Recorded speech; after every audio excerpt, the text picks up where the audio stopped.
Well, hi everyone, and welcome to another episode of Bless Your Hardt. We're obviously not Dale and Amy. I'm Julia, I'm Daniel.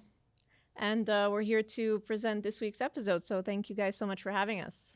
Yeah, our amigos Amy and Dale, they went on a vacation, which we normally go on a vacation as well, but this time it's a little We're a different. little limited. Now our family actually decided to come here to have some fun with us and the little one that is on the way. But yeah, super excited to be here. Thank you, Amy and Dale, for the opportunity.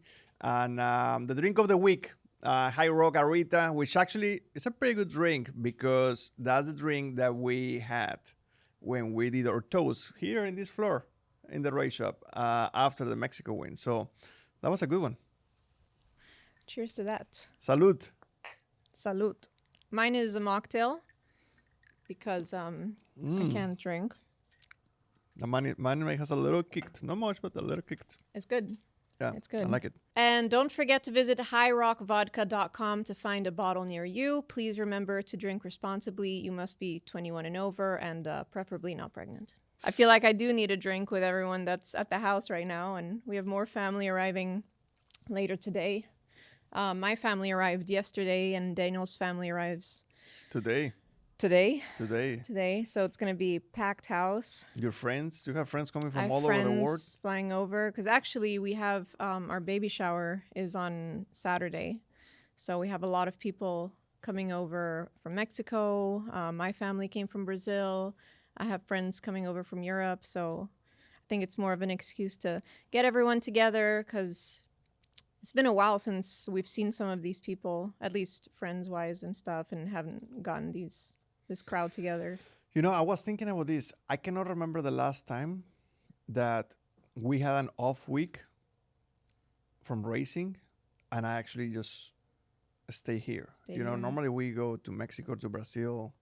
I feel like it's the first time in a long time. And I'm super excited to have people over. I am really, really looking forward to that, to have some good fun, some good food. I hear that you're going to be cooking barbecue tomorrow, right? Gosh. In the middle of the day too. We had a half a discussion about this on the way over here. We had a boxing match almost. You know what? Let's settle this here. Travis, I have a question for you. When someone tells you, hey, we're having a pool party tomorrow, we're going to do a barbecue, and I don't give you a time, about what time do you think that would be? 12? Oh my God. Travis. Bingo. I want to ask you something, Wait, Travis. what time did Daniel say? Well, Travis, I'm the one that is going to be making this barbecue, and Julia wants me to be cooking this thing in the middle of the sun. And I told Julia, I said, Julia, I'm okay with the pool party to be, from 12 forward, but I think the barbecue stuff has to be more like 4 or 5. Oh, yeah. The party starts at noon, but the food, I think you don't need it ready at noon. What time? Like, you start cooking, though. If people are hungry, they come to your house, it's around lunchtime. They better come fed. I assume you eat lunch, or you come fed so that finger foods and snacks early, and then dinner will be provided. So this is the situation where the grill is, the sun hits that thing very, very hard until like 4 to 5 p.m. 4 p.m. So I was telling Julia, hey, let's be in the pool, hanging out, having a good time, and around the second that the grill gets some shade, we start cooking. And it's going to be more like evening kind of meal. Well, and that's fine. But on the way here, you were saying, oh, tomorrow, I could do this, and this with my dad. Like, in the morning. Before the barbecue. And I'm like, okay, well, this is going to start like noon. So get your stuff done, a little earlier. Oh, my God. She wanted me to start cooking at 10:30 a.m. Oh, we better get those finger foods going then. But, speaking of the baby shower on Saturday, which will be the following day, it's I'm a little nervous. Are you? I'm Why a is little, that? Just because there's a lot going on. We've got we're doing a bit of a bigger deal about it just because we have so many people coming into town. I feel like this got a little bit out of control because when you first mentioned this to me, you never told me about 50 people. I didn't know it was going to be 50 people. No, you had an idea how many people you were going to invite. I invited people that obviously I wanted to be there, thinking that a lot of them wouldn't be able to come because they're abroad or, whatever. And it's like, everyone's like, I'll be there. Oh my God. Suddenly. They really love you. Or you. But yeah, we've got, we have like a tent being put up in the backyard. We have like a caterer coming to feed everyone. Hey, talking about catering, I never asked you, what kind of food is that? It's going to be like, well, we don't really have a theme, right, for the baby shower, but it's more like kind of Mediterranean vibes. Okay. So it's like, it's healthy food. It's like chicken, it's shrimp. Tacos? There's filet. There's no tacos. Sushi? There's no sushi. Ooh. I mean, if you want to increase the budget, by all means. Just going to be like good dessert, nice cake, cookies, whatever. Couple fun stations, but, a bar, open bar, obviously. But more of an excuse to get everyone together. I don't plan on like opening presents in front of everyone and all that. It's just... So I think I mentioned this to you, Julia, but I was at the dentist yesterday, and the people that are in the dentist place, they already know me, and they follow racing and everything, and they know that already we're expecting, right? And they came to me and say, hey, so when is the due date? I said, well, mid-September. Oh, so in a month and a half. And I was like, holy cow. yeah, in a month and a It's half. about to get real. And I got a little, honestly, it hit me a little bit. Yeah. Like, I don't feel like I was really thinking about a month and a half. Yeah. I was always like mid-September. But now mid-September is a month and a half. I know. And I felt like when this person at the dentist told me that, I got a little bit like, you know me, I'm not kind of person I get nervous in this You situation. got a But little tingle. I was like, oh my God, a month and a half is gonna be here in a blink In a of an sec. eye. I know. We have this, my sister, when she found out we were pregnant, she sent to my house this like, I don't know how you call it. It's like one of those calendars you Yeah, that have you like flip, yeah. that you keep flipping Oh, every yeah. week. And so it starts off at, week 1, week 2, week 3, or week 4, whatever. And so every time we come back from a race, we flip it and we're like excited to see what the fruit is that the baby size is, about. And we're at 33 33. weeks. Actually, today is 33. Today's Thursday. Today yeah. is Thursday. Yeah. Today is 33. You see, I'm keeping better track than you. I know. But the 33-week thing, you're like, oh, yeah, whatever weeks. And then you're like, oh, a month and a half left. Wow. That's pretty soon. Yeah. Now, you mentioned that you don't want to open up gifts, but so Dirty Mo Media does have one gift for you. Abigail, could you present the gift for him? Oh, thank you, my guys. gosh. Thank you so much. Thank you so much. Well, there you go, Ju. There you go. This is my time.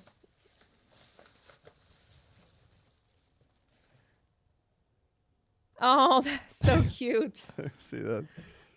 Bless your heart. Bless your heart. That's awesome. This was so Amy's idea. cute. That's awesome. Thank you so much. I love it. You know something that's probably It's so soft too. something that I love about NASCAR fans so much, and I didn't want to talk about NASCAR, right?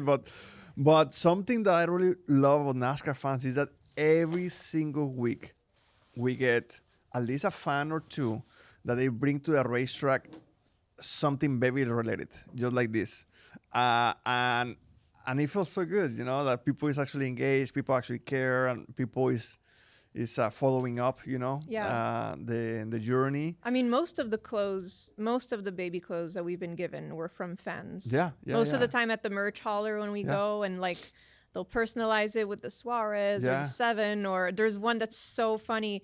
It's written in Spanish and it says, "My daddy won the Coke 600. What about yours?" What about yours in Spanish? In So I Spanish. love it so much. Yeah. The other one that I love a lot is the check your engine and then cross it diaper. Diaper, yeah. I love that one too. We have had a lot of good ones. I feel like the baby is set for the first couple of years in clothes. Yeah, for sure. Now, do you have family staying at your house, or at least are they at hotels where you can still kind of have... That's a great topical conversation that you just brought up right there. Why don't you let them know where your dad's sleeping? So I want to tell you, I grew up in a very, very, humble family. Julia already knows this. Like I grew up in a house of 2 bedrooms, 1 bathroom. Only one of the bedrooms had air conditioning. So in the summer, we all stuck in 1 bedroom. So anyways, for us, And he has 2 sisters. and I have 2 sisters. So for us, it was very common, just to put something on the floor and just sleep on the floor. And my family, they they still think that way, right? And when they all came, when they all say, hey, yeah, we're going, my friends and this and that. Yeah, man, we stay in the house. Yeah, I stay in your garage. I stay here, stay there.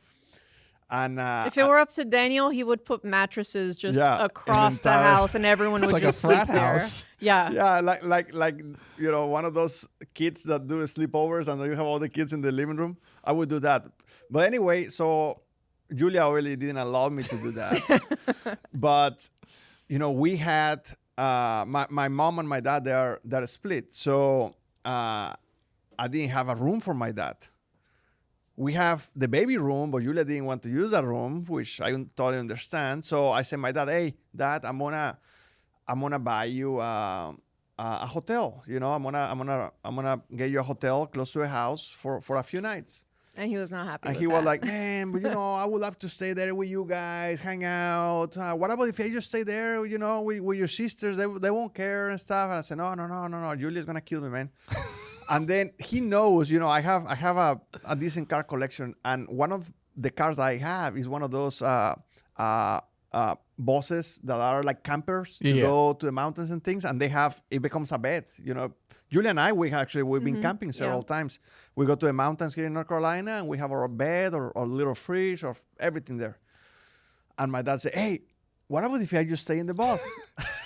And I was like, actually, "That's no, good with me." you suggested it thinking Did I? thinking it was a joke, and he's like, oh no, totally, like I'll stay there.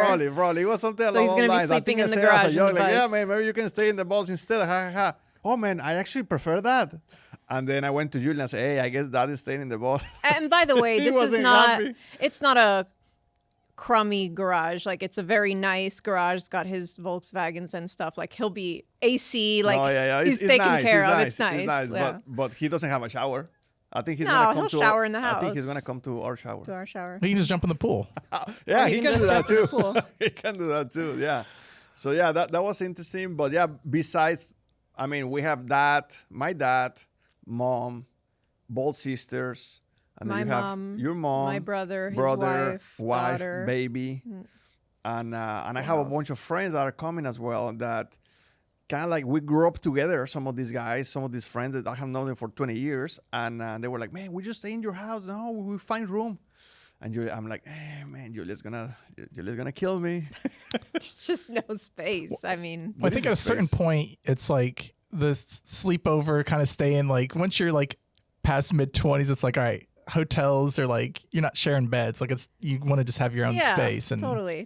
And we're very different in that way. I'm Yeah. more like, I get a little bit of anxiety when I have a lot of people in my space and for a long time, and I'm like, just need a little bit of separation. So we got the family. That's a lot already.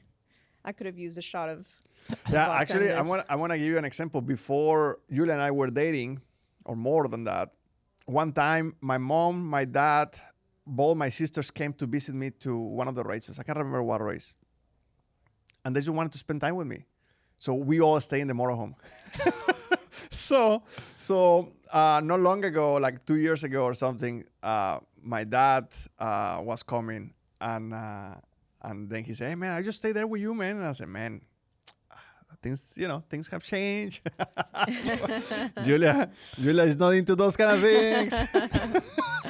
So yeah, Julia is a little more particular when it comes to that. I think you're more normal. I'm the weird one, probably. Probably.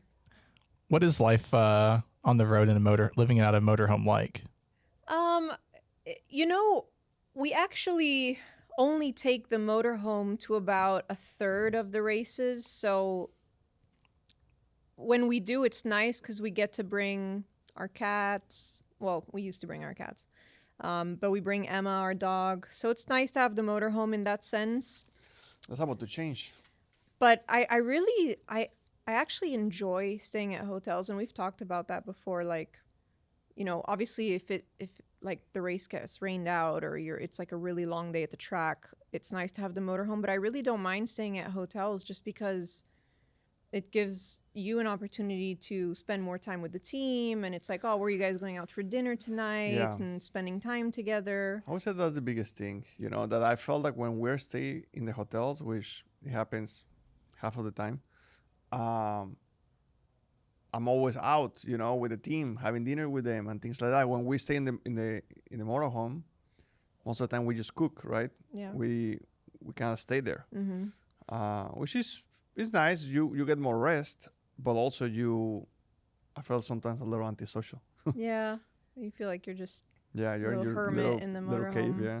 But we are actually, speaking of motorhome and life on the road, we're gonna sell our motorhome actually at some point between now and the end of the year, and get a fifth wheeler instead.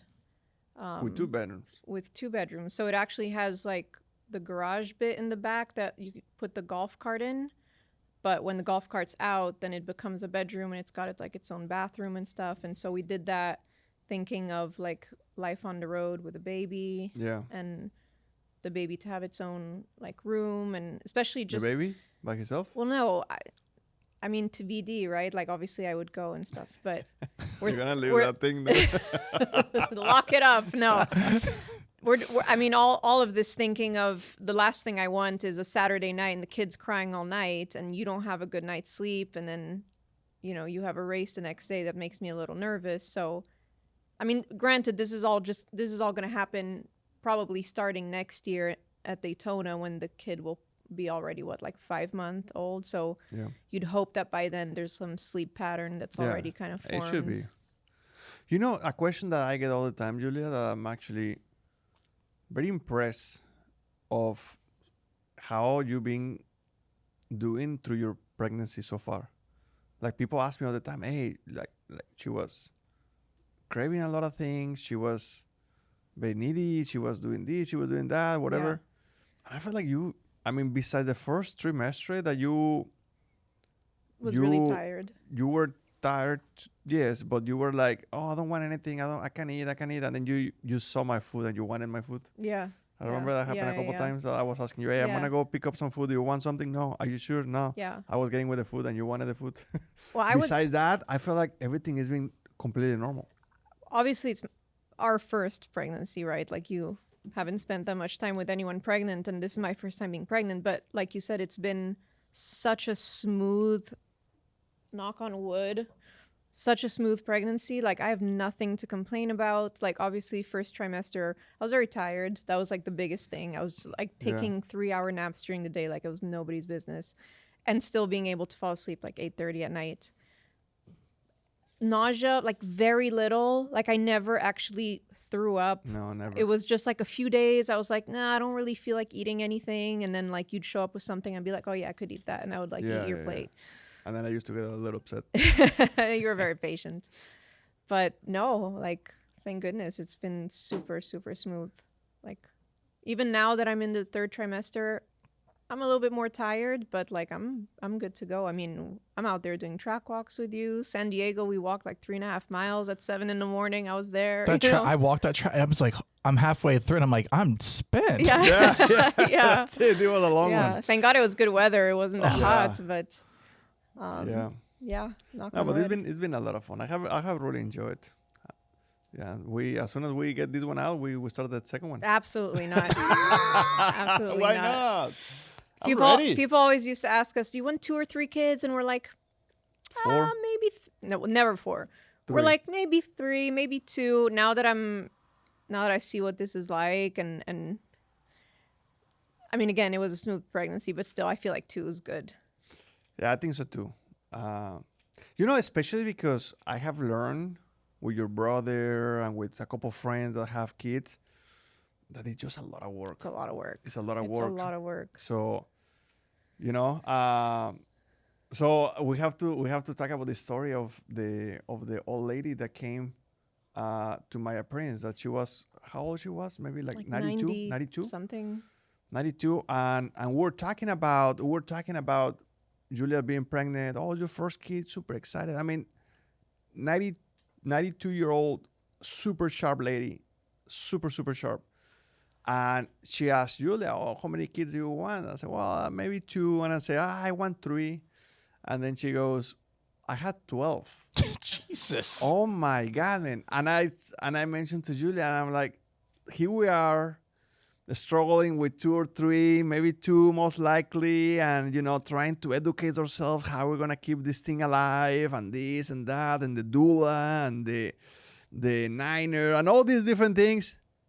And back in the day, they used to pop kids like they were chickens. That lady was pregnant for 9 years. Yeah. Oh my God, man. 12 kids. But guess what? Right now she's 92 and she has family in every state of the country, maybe. She takes her pig. Now, you guys don't know the sex of the baby, right? Yeah, we don't. It's gonna be a surprise. I talked to the baby as a him. Like he always refers to it as he. Yeah. Him. But I had a feeling for the longest time that the baby was gonna be a girl. I don't know. That was kind of like my gut feeling.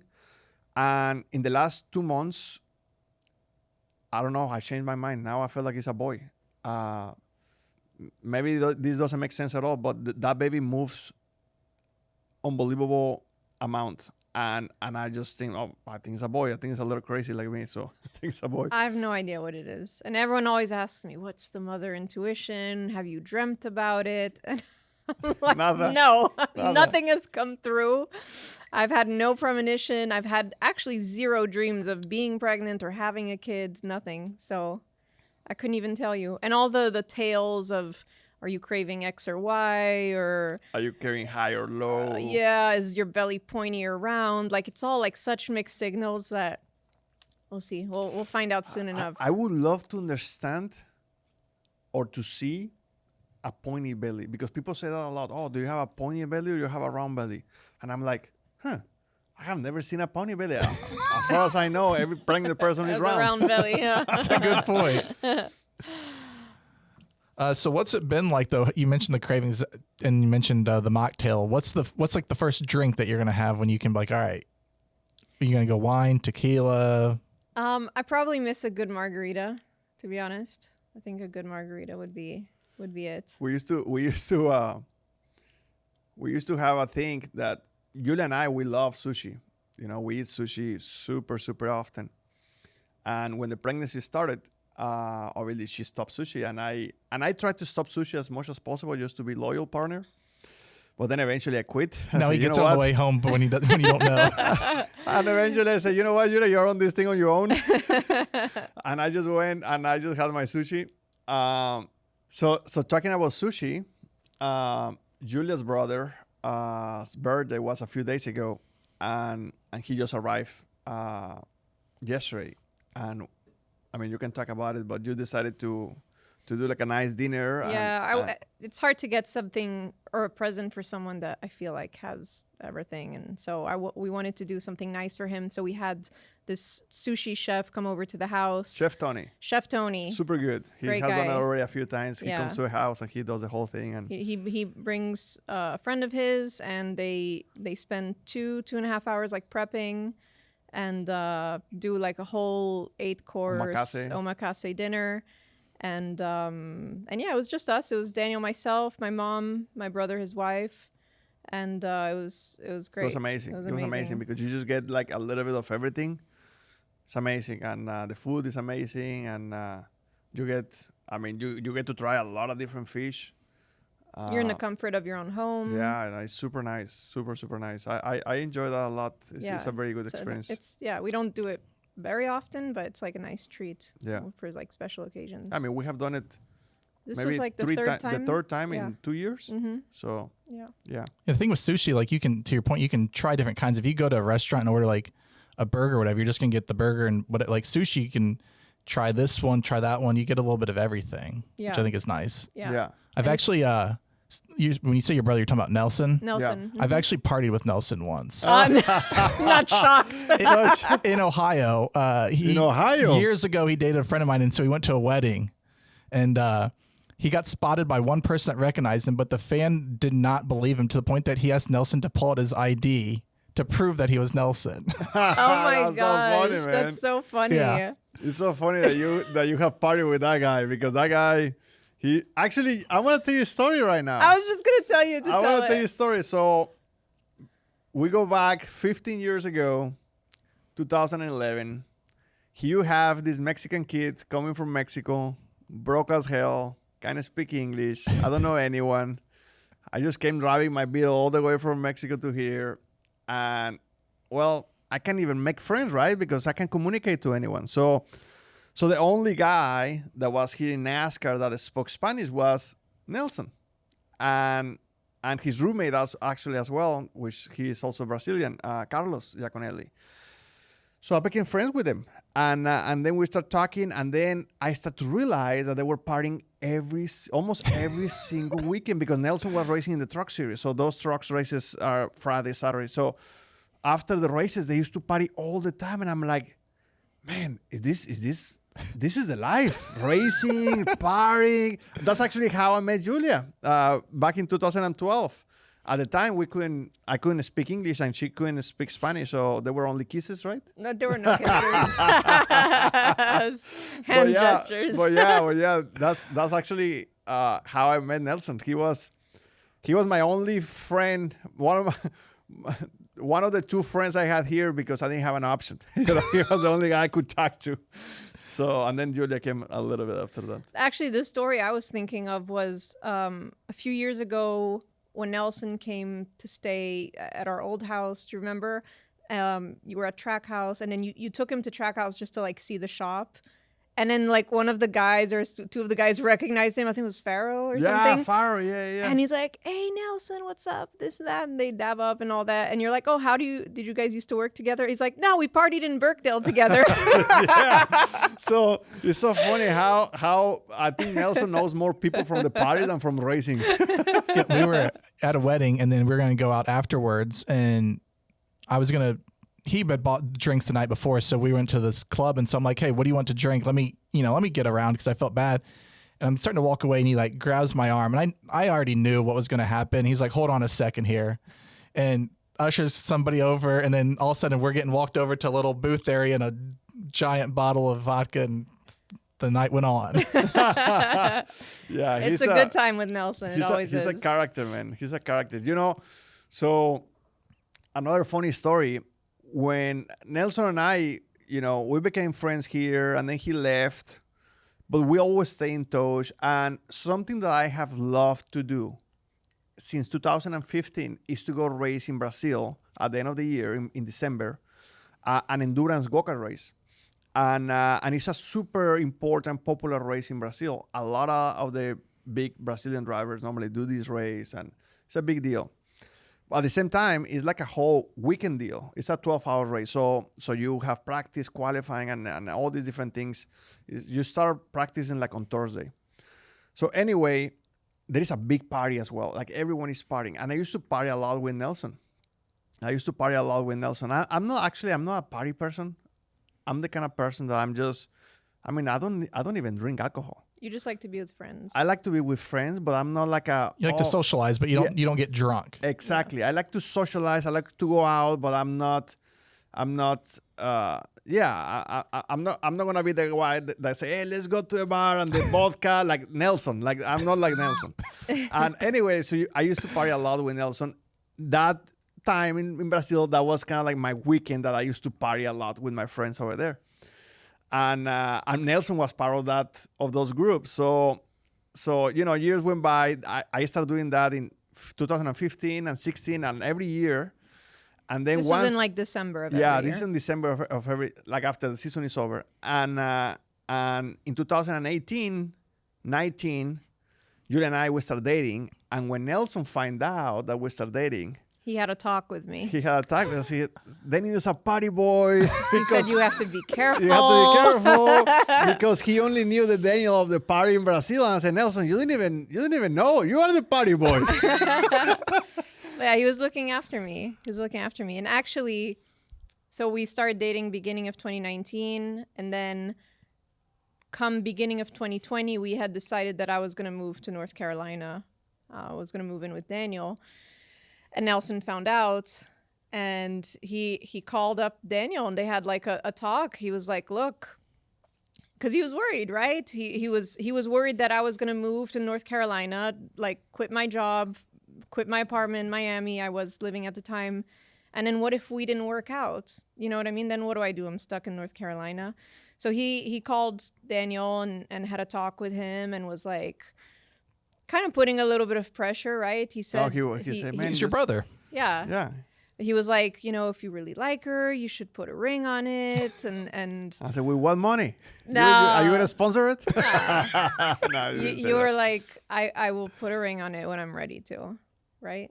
Yeah. And the one thing about Nelson is that he was always very honest with me, and I was always very honest with him. But at the same time, if I was in his position, I would have done exactly the same thing.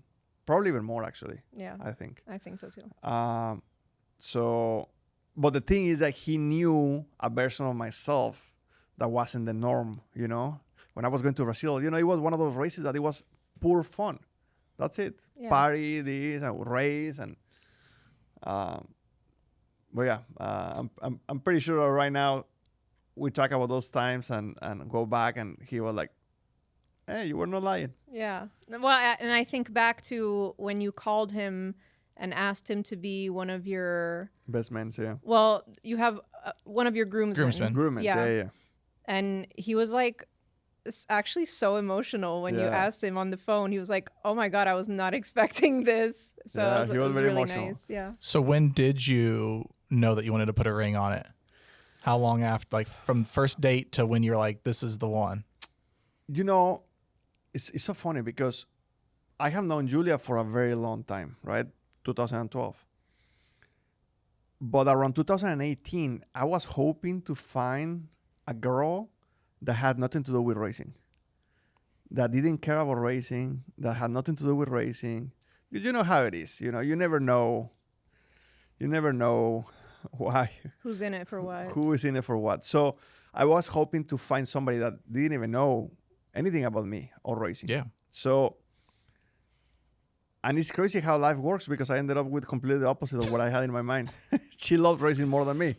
And she's been in racing for longer than myself as well. So, Julia and I felt like we hit it off pretty good. But also Julia has a strong personality. I'm pretty sure the Twitter people knows about this stuff. Oh God. But yeah, Julia has a personality, and I'm the same way. So I felt like I needed someone that can keep me straight, because if not, I just can't walk all over most people. And once Julia and we start kind of like balancing things out, I knew. I would say that it took maybe a year and a half.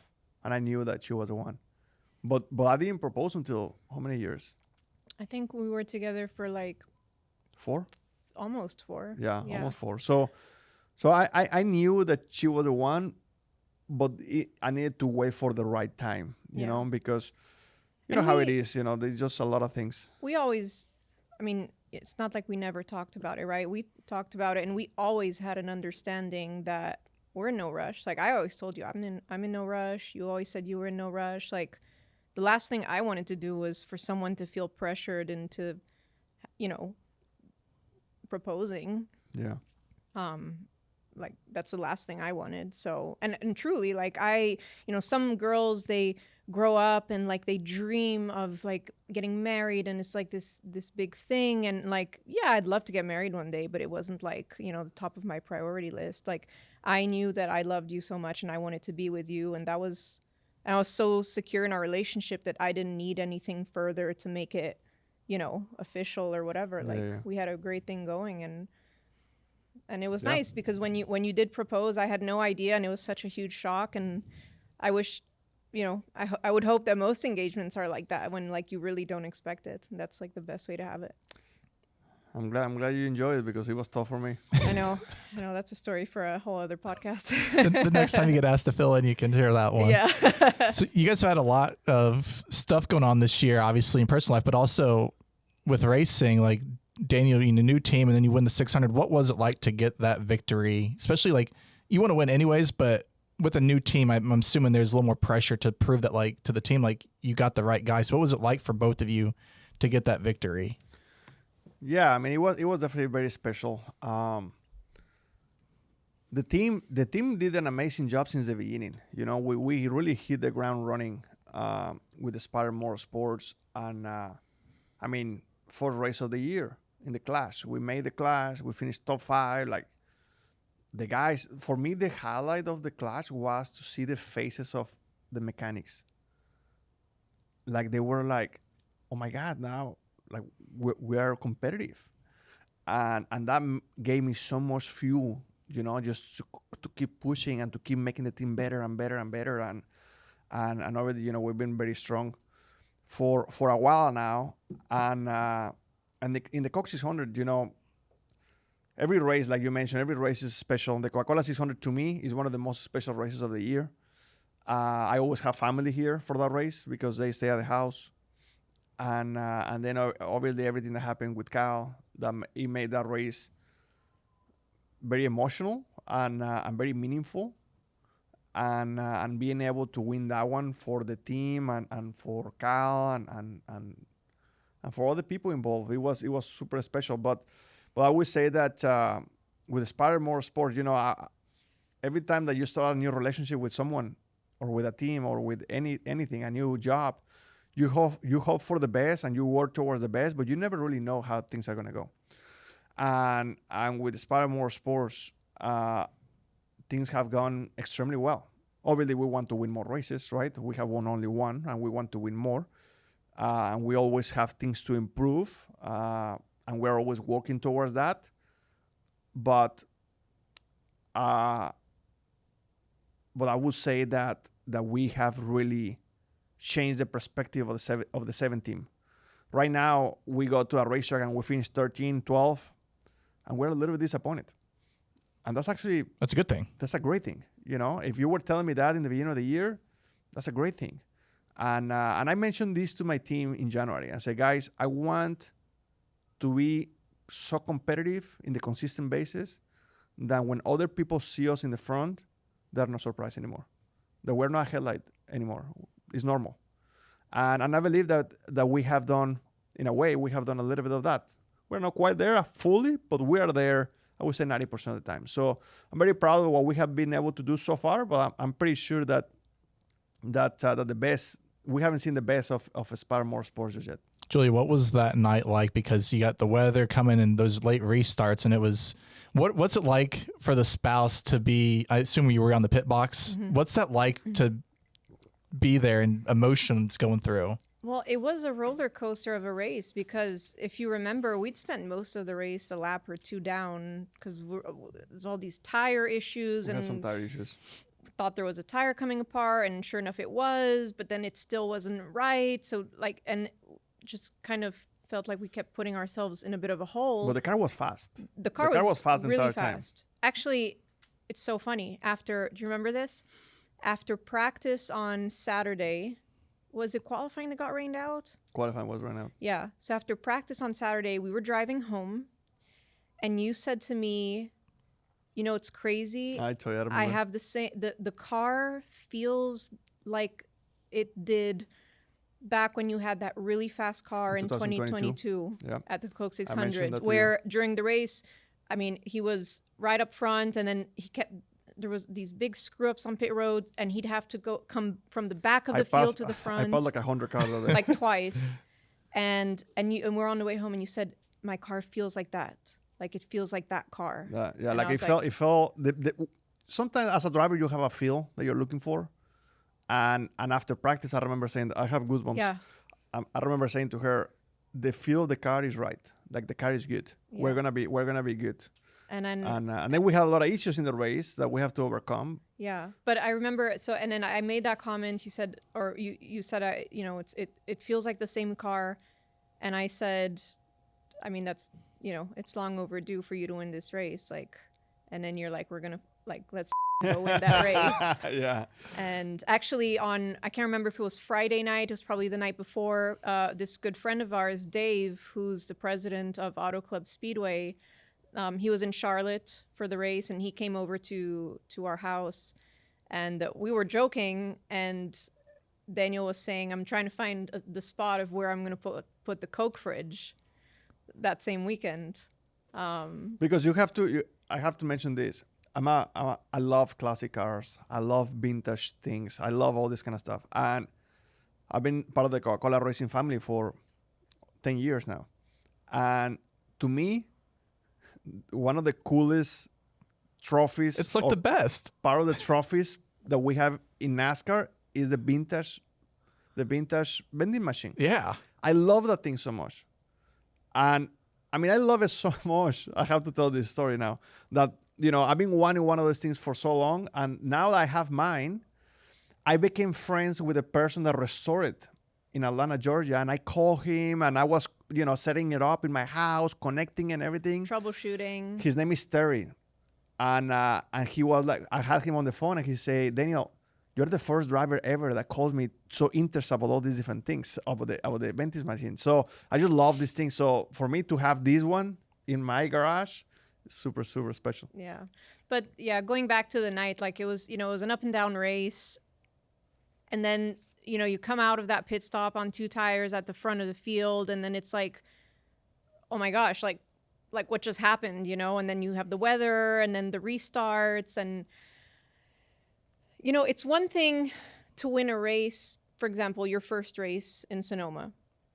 You gradually made your way up front until you led like a good portion of the stage 3. Yeah. Right. I would say maybe that's even more nerve-wracking because then you're like, we got this. We only have to lose here. We just need to make sure we keep this. Then you have to worry about our cautions coming out or not. So that was really stressful. Then you have the Atlanta win, which also I feel like came from left field. Came out of left field. All of a sudden you're like 3 wide coming off of like turn 4. You're like, oh my God.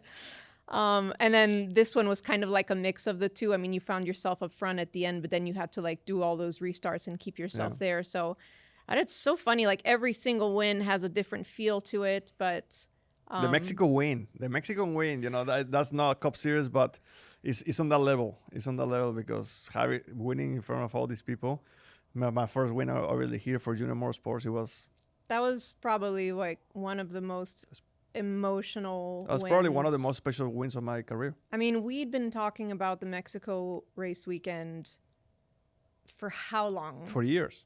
For years. I mean, we worked for years towards. And I mean, we'd flown to Mexico like 3 times that year alone just to promote the race and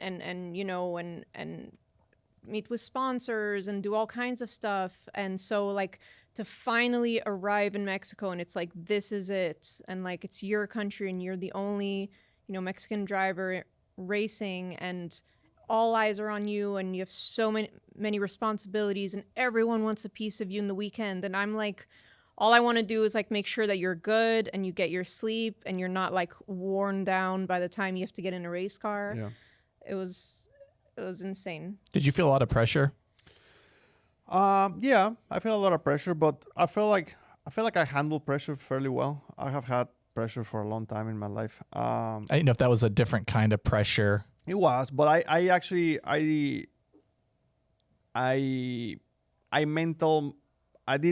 a lot of work on myself to be ready for that big moment, so I can make sure that I was ready to control what I can control and focus in the task, because obviously I had 1,000 distractions, right? There was definitely pressure. I was being pulled in all these different directions, but I felt like you can tell me because maybe you can have a different perspective from being on the side, but I felt like I handled things pretty well. Like a champ. I was there since Wednesday, doing a lot of stuff. So it was a super busy months for me, preparing for that. All right, Travis. So it's time for Ask Julia and Daniel. All right, first question. A lot of fans want to know this. Have either of you changed a diaper before? I have not. I have not. And I have not neither. And apparently he doesn't plan on. No. I said, well, you're not getting any more kids then. Yeah, I'm not a diaper person, man, but... Nobody is, Daniel. That's true. I'm not either, but I play the role of uncle, and so I can walk away when it's diaper time. Yeah. Yeah. Kids start screaming, you hand it right back. Yeah. Father, it's all different. I'm planning... what I had in mind? The answer is no. I have never changed a diaper in my life. But when I have to, I think I'm gonna grab the kid, change the diaper, go to the top and do like a little car wash. Or remove the diaper and then Remove the diaper and do like a little car wash with some pressure. or just hold it by the leg and just spray and him. then grab the blower that we got, woo, dry everything, Okay. and then put the new one back on. Or maybe let it free for 5 minutes so everything breathes. Airs out. Airs out. And Yeah, then go. that'll work good. Okay, next question. Next question is: do you guys have like a finalized or pared down list of names, or are you just gonna wait and kind of just feel it out? So everyone asks us this question. And Daniel, most of the time, says, yeah, we don't, we're not sure yet. The truth is, we've had a name picked for each for years already. He just gets shy because then people want to know what the name is. And he's like, he doesn't want to be the bad guy to say, well, I don't want to say it or whatever. But the truth is, we've had a boy name and a girl name picked out for years. And so we're good to go. We're going to get to the hospital and we have our options. That'll be good. Next question is, what do you guys like to do when you can get away from racing? It's a great question. I like two things. Actually, now three. One, spend time with family, because obviously that's something that to me is super valuable. And it's one of those things, man, that when you don't spend time with family is when you realize how special are some moments. The other day I was reading something about, hey, what is a special place? Whatever family is at. Mm-hmm. Family makes that a special place. So I would say family. I enjoy working on cars at the shop with my dad. We have a shop in Mexico. I have a small shop here where I work on my own stuff. So I like to work on cars. And lately we have traveled. We went to Greece, we went to Japan, we went to a few amazing countries, and I have enjoyed a lot learning new cultures, new countries. Yeah, I would say that too. I would say it depends. Like if we just have a weekend off, right, we're not going to just take off to Asia or whatever. When we have those one weekends off in the middle of these long stretches of racing, I would say I like to spend time with, the people I love too, but it's also hard for me to go all the way to Brazil or all the way to Europe for a weekend off. But it's nice to kind of just be home and not do anything, because you're so go every weekend, pack, unpack and all that it's just so nice to actually be home and just hang out. But when we do have a longer stretch of off time, I do love getting to see and visit new places with you and going back to Brazil or going to Mexico. Yeah. Speaking of going back home, fans want to know what's something from back home that you miss, and when you go back, you're like, I have to do, or I have to, like a restaurant or something that you have to have. Man, for me, it's very easy. For me, food. it's just like the tacos. The tacos in Mexico, especially in Mexico, we have something that we call tacos mañaneros, which means morning tacos. Late morning tacos. Ooh. Like 9 in the morning, 10 in the morning tacos with the cebrada, barbacoa. Especially for me, it's the cebrada and barbacoa. Those are the ones that I like the most. Man, I miss that so much, because even though that here in the United States you can find good tacos in some places, you never find morning tacos like mañaneros. And I miss those so much. I mean, just the food. I would say that the food is the main thing. Yeah, I mean, when I think of Brazil, obviously the food's amazing there, and I do miss the food there. But for me, it's more of the vibe. As soon as you land in Brazil, and it's like the warmth of the people, and going back to my dad's house where I went to high school, and I just get so nostalgic, and I just I look at everything from a different perspective, and staying in my old room, and I don't know, I just it's like going back into time for a little bit and enjoying that and being there with my dad and then coming back. Next question. What's the plan if you're racing and Julia goes into labor? Are you finishing the race? Are we just going to miss the race? We've seen drivers do a little bit of everything. Yeah, that's a great question. And honestly, I don't have a plan. I don't really have a plan. I know that Julia don't want me to miss a race. And obviously we're going to be on the playoffs, so I can miss a race. So I think that depends where we are, depends the time. Maybe if baby was coming Saturday, maybe, in my mind, maybe missing on a Saturday would be okay right now if it's somewhere close, but not Sunday. Like Sunday, I'm not missing a race.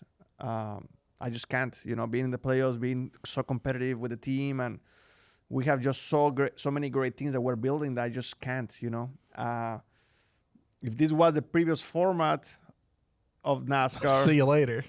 and and we're not in the playoffs yet, and we already won a race, that's fine. It's not a big deal. But the way that things are right now, I just can't miss a race. Maybe I can miss practice and qualifying. Depends of the situation. But we'll have to wait and see. Maybe it's before Daytona, and you there's no practice or there's no practice anyways. There's qualifying doesn't really matter. That would be amazing, man. I'm so confident. I'm not worried about it because I'm confident things are gonna work out. I don't know how, but I'm confident that I'm gonna be there with Julia when baby's born. Yeah, I feel like, and obviously this doesn't always happen, but I feel like as a woman, you give birth when your body knows when you feel safe, right? And so I wouldn't feel safe if he's not there. So I trust my body it's gonna come when he's around. Yeah. Yeah. Makes sense. Next question. Who said I love you first? I don't remember. Probably you. Why? Why? Because I love you more than what you love me.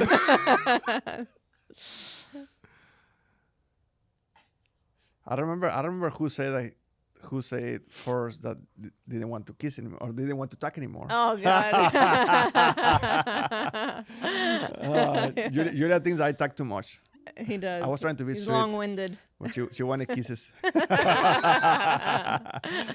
Well, guys, thank you so much for listening to the show. I hope you enjoyed it as much as we did. This was fun. It was a lot of fun. This. It was a lot of fun. It was a lot of fun to be filling in for Amy and for Dale. Dale. Thank you so much, guys. I hope you guys are enjoying your vacation. I don't know where they're at. Costa Rica. Costa Rica. Rica. Amazing. I went to race in Costa Rica one time. Go-karts a long time ago, but But pretty they'll be back next week. I'm pretty sure Amy and Dale are having a great time. But in the meantime, we enjoy our space here. Thank you so much, guys. I hope you guys enjoy the show.